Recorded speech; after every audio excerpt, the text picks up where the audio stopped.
Bem-vindos a mais um Checkmate aqui no novo canal. O xadrez na região do Douro, Tâmega e Sousa esteve em destaque, primeiro com a realização do primeiro Campeonato Nacional por equipas da primeira Divisão em Penafiel, no pavilhão municipal de Rio de Moinhos, e também com a participação dos jovens desta região no Campeonato Nacional de Jovens a realizar em Pombal entre os dias 31 de agosto e 6 de setembro.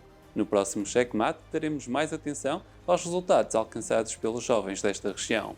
O xadrez esteve também em destaque no município de Lousada, com a realização do workshop As Potencialidades Pedagógicas do Xadrez em Contexto Escolar, o qual teve 2 módulos, o primeiro realizado na semana passada e o segundo a ter lugar esta segunda e terça-feira.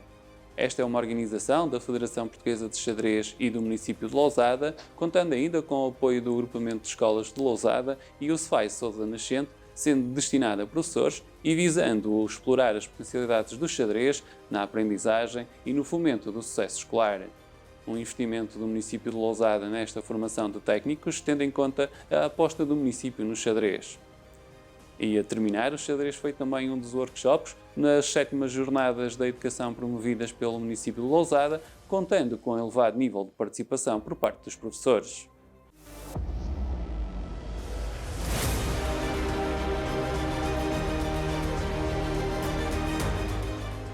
E no xadrez passo a passo de hoje, vamos abordar novamente as situações de mate em 0, mate em 1 e mate em 2. Nesta situação no tabuleiro temos as peças brancas que estão a colocar o rei preto em xeque, neste caso checkmate, e muitas vezes a forma de treino é solicitar a quem está a aprender, exatamente, identificar qual é a peça que está a colocar o rei em checkmate. A resposta, obviamente, é a dama branca, colocada na casa E7, que ataca o rei posicionado em A8, e, portanto, o nosso bispo está a defender a dama, porque, caso ele não estivesse ali, o rei poderia capturar a dama e, portanto, seria apenas uma situação de cheque. Nesta situação, checkmate, e é uma forma de rapidamente percebermos se os alunos dominam situações de cheque, checkmate, e também verificar a sua acuidade e a sua rapidez de raciocínio. As situações de mate em 1, novamente sendo as peças brancas a jogar, aqui é encontrar qual a resposta que permite encontrar o checkmate ao rei adversário. Este movimento, a dama de H7 para E7, ataca o rei, está defendida pelo bispo e, portanto, checkmate. O rei não tem qualquer casa para onde se possa movimentar e fugir ao ataque. Também não há a possibilidade de capturar, porque o bispo está a proteger, e também não há nenhuma peça que possa ser colocada à frente. Imaginemos uma situação neste sentido, e aqui o mate em 1 seria mais difícil porque há uma dama preta que pode, neste caso, jogar. Aqui poderíamos capturar se fossem as brancas a jogar. O rei, obviamente, teria que fugir. E agora temos checkmate. Porquê? Porque a dama branca posicionada em A7 acabou por bloquear toda a linha 7 e a nossa torre acabou de movimentar-se até H8 e está a atacar o rei. Portanto, situações que muitas vezes podem ser trabalhadas. Podemos ter situações em que rapidamente podemos ir colocando aos alunos e a quem está a aprender desafios no sentido de tentar perceber se a sua capacidade para efetuar e reconhecer checkmate em um lance, em 0 ou então em 2 lances, permitem ter a capacidade também para se tornarem ainda melhores. Qual é a diferença do mate em 0? Em que nós apenas estamos a testar a atenção do aluno, enquanto o mate em 1 obriga o aluno, obriga aquele que está a aprender, falando muito especificamente no contexto das escolas, a ter uma maior rapidez de raciocínio, a equacionar as várias jogadas que podem ser feitas, neste caso os vários lances. Este é um lance que ganha a partida, checkmate. Este é um lance que permite ao rei preto fugir, já não é um lance de mate em 1. Este é um lance em que as brancas entregam a dama, porque a dama ataca, mas não está ainda defendida. E ao colocar estes desafios é também uma forma de potenciarmos em quem está a aprender, rapidamente a sua acuidade visual, a sua rapidez de raciocínio e também as várias potencialidades. Uma situação é colocar o rei em xeque, outra, checkmate, cheque, em que entregamos a dama. Um lance aqui, as pretas capturam e torna-se mais difícil. Obviamente não é complicado efetuar checkmate com o rei branco, a torre branca e aqui também com o bispo, aos rei preto, mas este é um lance. E daí as situações de mata em um serem treinadas, serem apresentadas, descobrir. Claro está que também poderíamos ter, nesta situação com a torre aqui, também temos este mata em um. Portanto, há diferentes situações que podem ser apresentadas. Muitas vezes pensamos que a forma de jogar e treinar xadrez é uma partida completa. Não. Muitas vezes, para rapidamente estimular os alunos, e até uma quebra, por exemplo, no meio de uma aula, apresentar este desafio aos alunos, descobre lá qual é a forma de efetuar checkmate. Podemos jogar aqui, mata em um. Se ele, entretanto, joga ali, eu também posso fazer esta jogada. Ou se estiver aqui, também tenho esta solução com a torre e faço mata em um. Checkmate, aqui o xadrez passo a passo, no novo canal.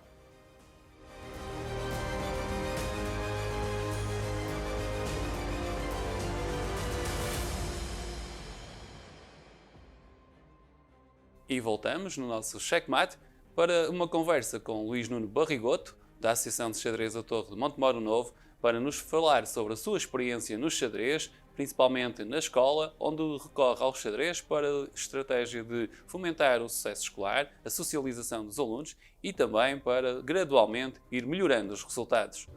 Luís Nuno Barrigoto, muito obrigado por estar aqui no novo canal, neste checkmate, e fale-nos um pouco então de como surgiu esta ideia de usar o xadrez para, nas escolas, potenciar a aprendizagem, a socialização. Este projeto é um todo. Surge com o aparecimento da associação, três amigos que decidem criar, um que decide criar um clube e desafia, portanto, um jogador de xadrez que jogava num clube desde os 8 anos e que desafia um psicólogo e um designer a fazer um clube de xadrez. E o psicólogo é? O psicólogo era eu. E, portanto, nós, à primeira vista, tanto eu como o outro colega sabíamos jogar xadrez, mas, não. Entretanto, surge, portanto, essa pessoa leva-nos à Espanha a conhecer o trabalho que é desenvolvido no Magic da Extremadura. E, portanto, o Magic, quando eu lá cheguei, que também o presidente é um psicólogo, e explica-me o que faz. Ou seja, que eles utilizam o xadrez como ferramenta para trabalhar diversas coisas, desde crianças a idosos. E eu achei isto um mundo magnífico. Nunca tinha pensado no potencial que as peças têm, no potencial dos tabuleiros, no potencial da utilização deste mundo, por exemplo, do trabalho com crianças com autismo, com perturbações de déficit de atenção, concentração, hiperatividade, e portanto tem funcionado muito bem. No início não foi fácil implementar, portanto, estamos no interior do país, portanto numa zona muito desabitada, com pouca, temos ali pouca margem de manobra, e quando nós implementámos o projeto, o primeiro ano não foi fácil porque ninguém ou pouca gente acreditou nele. Portanto, achavam que eram três loucos que queriam fazer um clube de xadrez para fazer umas brincadeiras. E nós, às tantas, tivemos que tornar as coisas o mais, quase profissional possível. Conseguimos desenvolver um projeto financiado pela autarquia de Montemoro Novo, com um programa de combate ao insucesso escolar, e onde aparece este xadrez em memória a trabalhar o xadrez na vertente de combate ao insucesso escolar. E tem funcionado, as escolas têm aderido. O Luís, só para esclarecermos, o Luís não era xadrezista. Nem sou. Nem sou. Portanto, eu aprendi a jogar, tinha, 11 anos na escola, era uma escola pequena, e quando chovia nem todas as turmas tinham direito ao pavilhão. E tínhamos um professor de Educação Física que relevou uns jogos de tabuleiro, entre eles o xadrez, e nos ensinou a jogar xadrez nessa altura. E anos mais tarde é o Anos Luís, que é o mais tarde, professor. sou eu que estou a ensinar miúdos, mas o tipo de ensino que eu faço nas escolas, portanto, logicamente não é um ensino para a competição. É um ensino, quem quiser aprender, nós ensinamos. Por vezes, portanto, ao sábado é um colega de Montemor que também sabe jogar, mas para teres uma ideia, eu, por exemplo, se eu em Montemor ou em Évora, se eu quisesse encontrar alguém para jogar xadrez, raramente se encontra no Alentejo alguém que sabe jogar xadrez. Hoje já não. Hoje já temos muitos miúdos no concelho de Montemor. Portanto, nós começámos a trabalhar com miúdos em 2016, 17, ano letivo. E, portanto, hoje em dia já há miúdos que aprenderam a jogar. Mas o nosso foco aqui é a utilização e utilizar o potencial do xadrez e não propriamente o ensino de competição. Portanto, isso é uma coisa que não... Mas no seu trabalho, nas escolas, é trabalhar com jovens que têm dificuldades de Portanto, aprendizagem? nós trabalhamos miúdos com autismo, com PHDA e com síndrome de Down. E, portanto, utilizamos estas ferramentas, acaba por ser uma ferramenta. Eu, como um autista, por exemplo, quero trabalhar a questão social, o relacionamento social com os outros. Se ele, porventura, aprender a jogar, aprende, mas a minha preocupação não é ele aprender a jogar xadrez. Não é ser o próximo campeão do mundo? Não. Portanto, é ele melhorar o relacionamento com os colegas, o relacionamento com os professores, o relacionamento com os auxiliares. Conseguimos alterar as rotinas até da própria família. Portanto, haver ali uma aceitação dele às questões novas. Dou o exemplo, muitas vezes, do Pedro. O Pedro, quando eu o conheci, ele não saía de casa sozinho. Nós começámos a trabalhar com o Pedro e íamos alterando os pais. Eu combinava com os pais e os pais um dia deixavam-me ao portão de uma escola e eu ia buscá-lo e íamos para uma sala. No outro dia eu telefonava ao pai e dizia: olha, hoje vai ter a outra. O Pedro, depois não se preocupe com o Pedro. Eu trato do Pedro. O Pedro ia ter comigo à outra escola. Aquilo ao princípio ele muito desconfiado. Fazíamos a sessão 45 minutos, 1 hora. O tempo é o tempo que eles quiserem, ao fim e ao cabo. Portanto, o tempo de cada um. É o tempo de cada um, não estamos ali obrigatoriamente 1 hora. Se for 20 minutos é 20 minutos, se for 30 é 30. O que é certo é que no Pedro eu fiz sessões na escola secundária, na escola básica, na biblioteca, ao fundo, sem ninguém estar a perceber, no centro da biblioteca com barulho e toda a gente a assistir. O Pedro, ao fim de 6 meses, a mãe dá-lhe a chave e ele sai de casa sozinho, já faz o percurso escola-casa.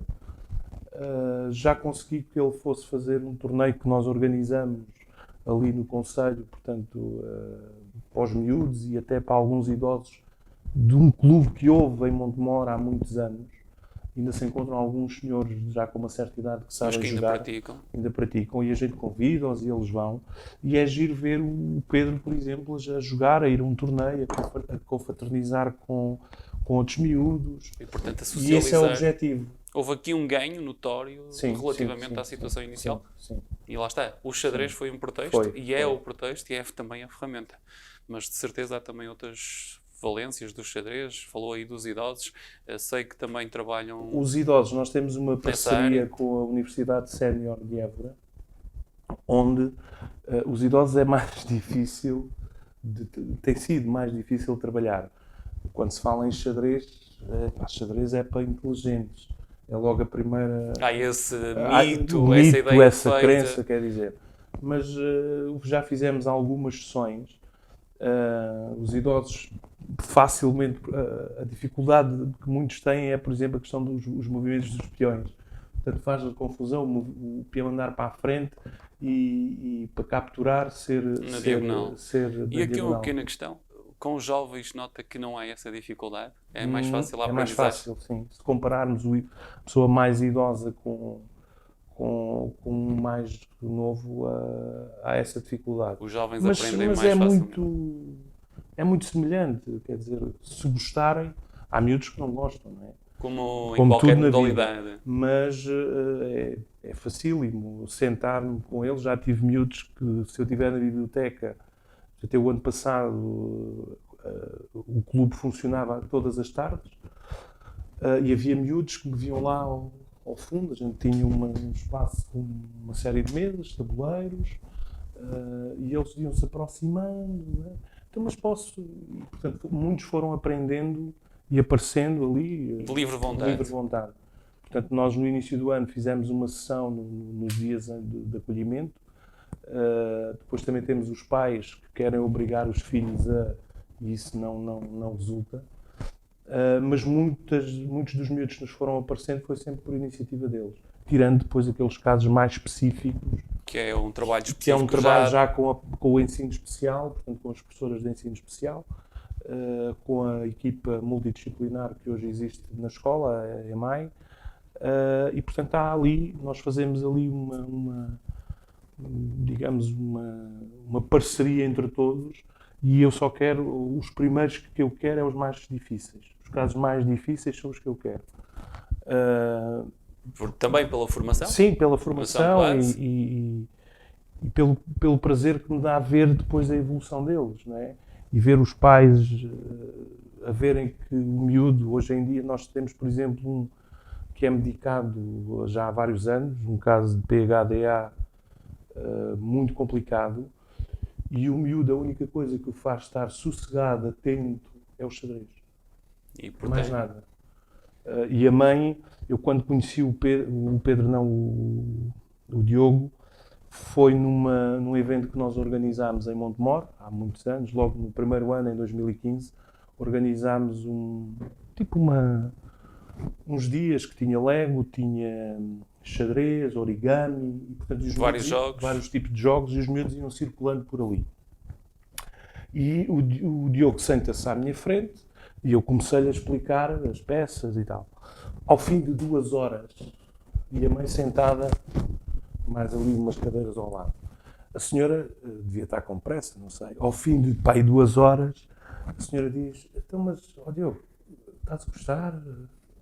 Achou estranho o filho estar sentado 2 horas.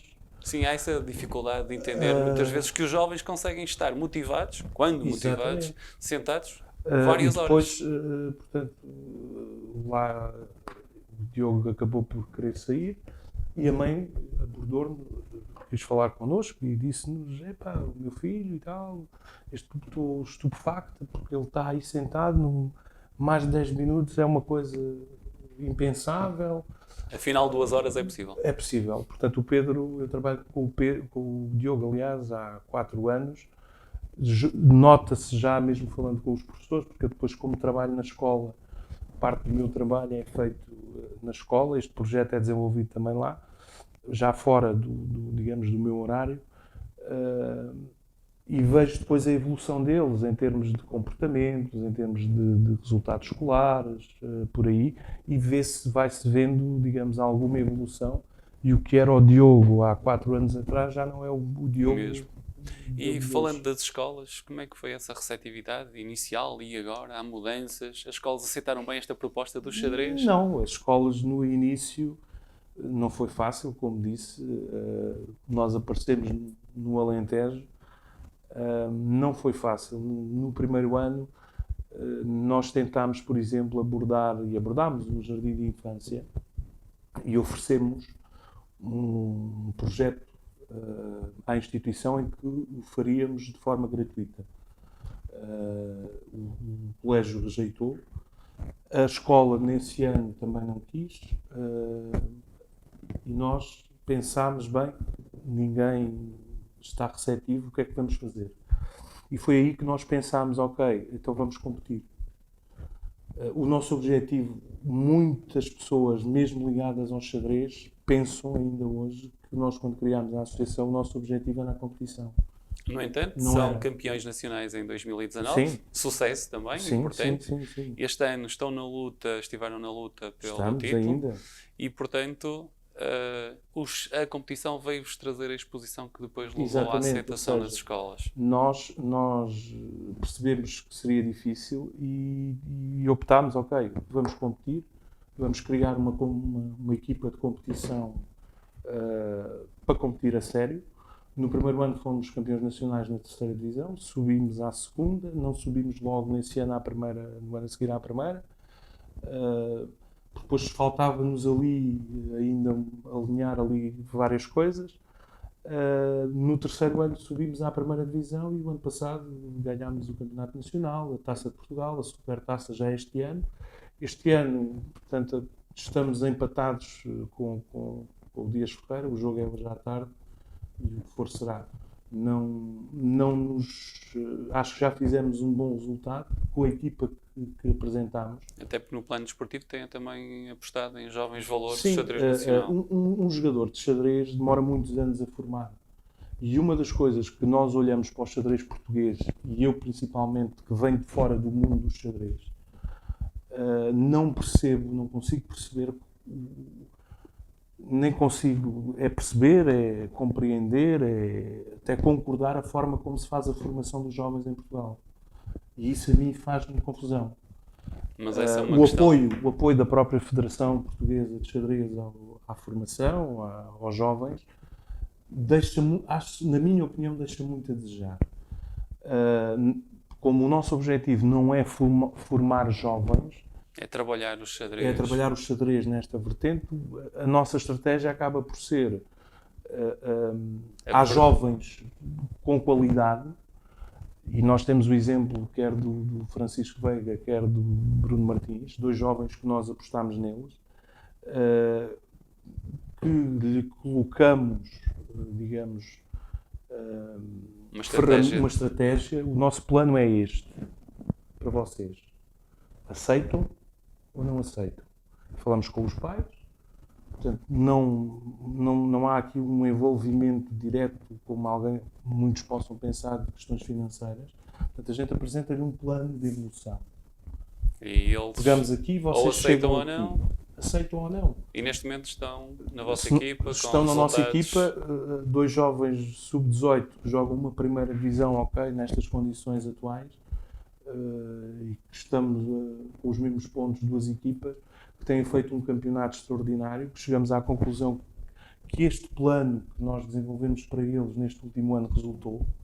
Se nós formos ver os resultados há um ano atrás e atuais, temos mais dois miúdos também com potencial, o João Cordeiro e o Tiago Silva. E a nível local, como é que é esse rever do sucesso do clube? Hoje em dia é diferente, não é? Hoje em dia abriu portas para os miúdos locais também participarem nos vossos projetos, mas também apostarem na prática? Abriu-nos as portas depois do projeto, uns anos depois já é a autarquia que nos diz nós temos este projeto, esta candidatura de combate ao insucesso escolar, vocês querem apresentar alguma coisa para se inserir neste projeto? A escola, a partir de uma certa altura, já vem ter connosco e nos diz, o interesse é da escola. Portanto, a partir de uma certa altura já se inverteram as coisas, ou seja, já são outras instituições que vêm ter connosco.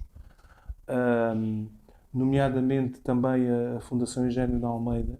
Foi a própria Fundação Eugénio de Almeida que veio ter connosco, portanto eles têm um centro de inovação social que funciona em Évora e que nós hoje somos parceiros, portanto desenvolvemos atividades deste género.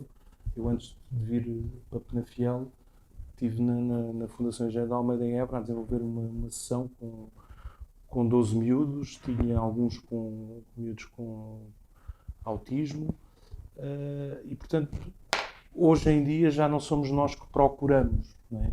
E é importante essa comunidade as comunidades perceberem as potencialidades do xadrez. Sim, reconhecerem que o vosso trabalho e o trabalho no xadrez tem validade, não é apenas um desporto para inteligentes, é um desporto para todos. É um desporto para todos. Permite dos 5 aos 80, 90. Portanto, por exemplo, o nosso jogador mais novo, se calhar tem 16 ou 17, e o menos novo tem o grande Fernando Silva, campeão nacional de muitos e muitos anos, tem quase 70 anos. E continua a jogar. Continua e há a jogar exemplos connosco, também de quem... continua a jogar connosco, continua com vivacidade no xadrez. Sim, continua. E a nossa conversa poderia continuar, quase tanto como as possibilidades do xadrez, Sim. mas ficamos por aqui. Eu Obrigado, agradeço. Luís Nuno, por ter estado aqui, por partilhar connosco um pouco da sua experiência, e a você fica o convite para nos acompanharem no próximo Checkmate, aqui no Novum Canal, sempre Novum, sempre seu.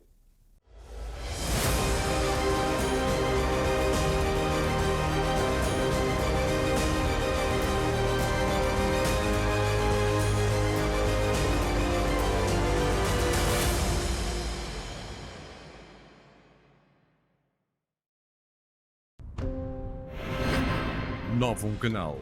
Sempre Novum, sempre seu.